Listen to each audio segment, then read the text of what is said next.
Hello বন্ধুরা, আশা করি তোমরা সবাই খুব ভালো আছো, সুস্থ আছো। আমিও ভালো আছি। আমার একটা নতুন ভিডিওতে তোমাদের অনেক অনেক স্বাগত। আজকে হচ্ছে মঙ্গলবার, বিশ্বকর্মা পুজোর দিন। তো সকাল থেকেই একটা পুজো শুরু রব থাকে।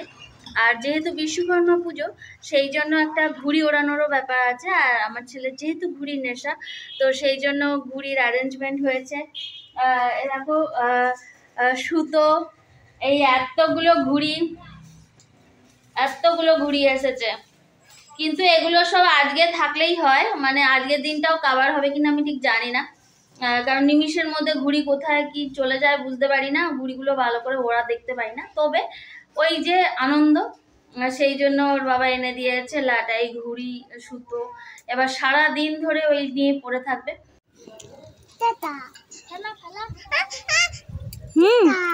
হ্যাঁ, দাদা ঘুড়ি ওড়াচ্ছে।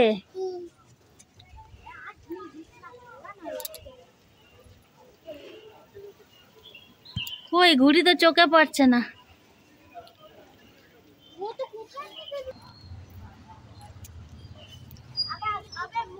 আরে আমি তো রান্না করবো রে বেটা। না না, তোমাকে সামলালেই ভালো হয়। না,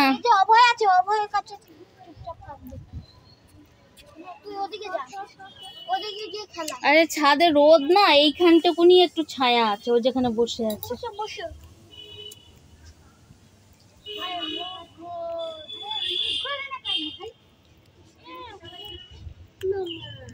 হ্যাঁ, তা মামা বলছে। ওরে বাবা, ও বাবা, এ তো উঠে হাঁটা মারছে। এখানে গরম। এই ভাই ঢুকে এ কর। আমি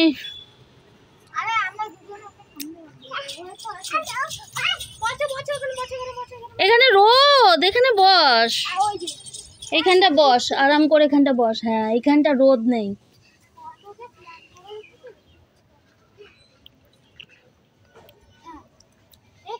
সানির ঘুড়ি ওড়ানোর পিছনে আমার দাঁড়াতে গিয়ে অনেকটাই দেরি হয়ে গেছে। রান্না করতে একই টিফিন করতে হয়েছে, বাচ্চারা বাড়িতে আছে, সাথে আরও অনেকে টিফিন খাওয়ার ছিল, সেই জন্য রুটি আলু ভাজা করেছিলাম। আর মাংসটা একটু জোগাড়ও করে রেখেছি, জাস্ট মাংসটা বসাবো। আর নুন হলুদ দিয়ে একটু আমি গন্ধরাজ লেবু ছিল সেইটা দিয়ে ম্যারিনেট করে রেখেছিলাম। আসলে আমার হাজব্যান্ডের একটু চিকেনে গন্ধ লাগে, সেই জন্য চেষ্টা করেছি গন্ধটা কাটানোর। ঘরে ভিনিগার ছিল না, তো গাছের গন্ধরাজ লেবু দিয়েই মাখিয়ে রেখে দিয়েছিলাম যাতে একটু গন্ধটা কেটে যায়।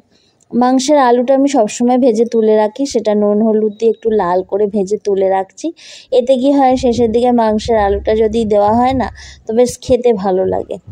তো সেই জন্য আলুটা তুলে রাখছি। আর আমি এই গন্ধটা কাটানোর জন্য, যেহেতু আমার হাজব্যান্ডের একটুখানি গন্ধ লাগে চিকেনটা, সেই জন্য আমি একটু তেলে নেড়ে নিই। হালকা সিম আছে, ওই তেলটাতেই একটুখানি চিকেনটা আমি নেড়ে নিই। এতে কি হবে, কাঁচা একদম যে স্মেলটা চলে যাবে, একদম মাংসের কাঁচা স্মেলটা চলে যাবে। শুধু তাই নয়, তাড়াতাড়ি কুক হয়ে যায়, মানে সেদ্ধ হয়ে যাবে, খুব তাড়াতাড়ি রান্না হয়ে যায়। সেই জন্য হালকা একটু সিম আছে, চিকেনটা একটু নেড়ে আমি তুলে রাখছি। তবে আমি এবারে চিকেনে বেশি মশলা ব্যবহার করিনি, লাইট রান্না করছি। কারণ লিভারের প্রবলেম আমারও হয়েছে, ছেলেরও হয়েছে, সেই জন্য এত রিচ রান্না প্রায়শই মাংস হয়, তো সেই জন্য একটুখানি লাইট করে করে মাংসটা করারই চেষ্টা করি। কারণ যাই হোক, মাংস ছাড়া একটু ছেলে খেতে অসুবিধা হয়। আর এই মাংসটা কিন্তু বাড়ি থেকে একজন দিয়েছে, যেহেতু বিশ্বকর্মা পুজো হিসেবে। ফোড়নে দেখো গোটা গরম মশলা, তেজপাতা, শুকনো লঙ্কা আর গোটা জিরে দিলাম। আর গোটা গরম মশলাটা আমি ফোড়নে দিই, যেহেতু আমার বললাম কষানোর সময় গন্ধটা ভালো লাগে। আর অল্প করে পেঁয়াজ ভেজে আর একটুখানি বাটনায় ফেলেছিলাম, তবে বেশিরভাগটাই আমি ভেজেই দিই। আর একটুখানি টমেটোটা কুচিয়ে আমি ভাজাতে দিয়েছি, অবশ্য বাটনার মধ্যেই আমার বেশিটা রয়েছে। বাটনা কিন্তু রসুন, আদা, লঙ্কা, টমেটো, পেঁয়াজ সামান্য বলতে পারো, আর কাঁচা লঙ্কা দিয়ে রান্নাটা করছি। কারণ আমি চিকেন বলো মাটন বলো সবই এখন কাঁচা লঙ্কায় রান্না করি, কারণ ছেলের পক্ষে একদমই শুকনো লঙ্কাটা ভালো নয়। যদিও বাইরের খাবার খায় যখন ওসব শুকনো লঙ্কা গুঁড়ো টুড়ো খাচ্ছে, কিন্তু ফুড পয়জন হয়ে যাওয়ার পর আমি বাড়িতে চেষ্টা করি সবসময় কাঁচা লঙ্কা দিয়ে রান্না করতে। তো কষানোটা হয়ে গেছে, তেল ছেড়ে গেছে মানে মশলাটা কষানো হয়ে গেছে।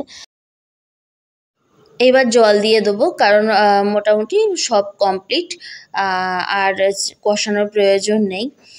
তো এবার জলটা দেওয়ার পর একদম শেষের দিকে আলুটা দেবো, মানে যাতে ফোটানোর সময় আলুটা সেদ্ধ হয়ে যায়, কিন্তু আলুটা বেশি নাড়বো না, কারণ নাড়লে না একটু গ্রেভি গ্রেভি হয়ে যায়, সেটা আমার ছেলে পছন্দ করে না। সেই জন্য আলুটা আমি ভেজে তুলে রাখি এবং একটু পরেই কষানোর পরে একটু মেশাই।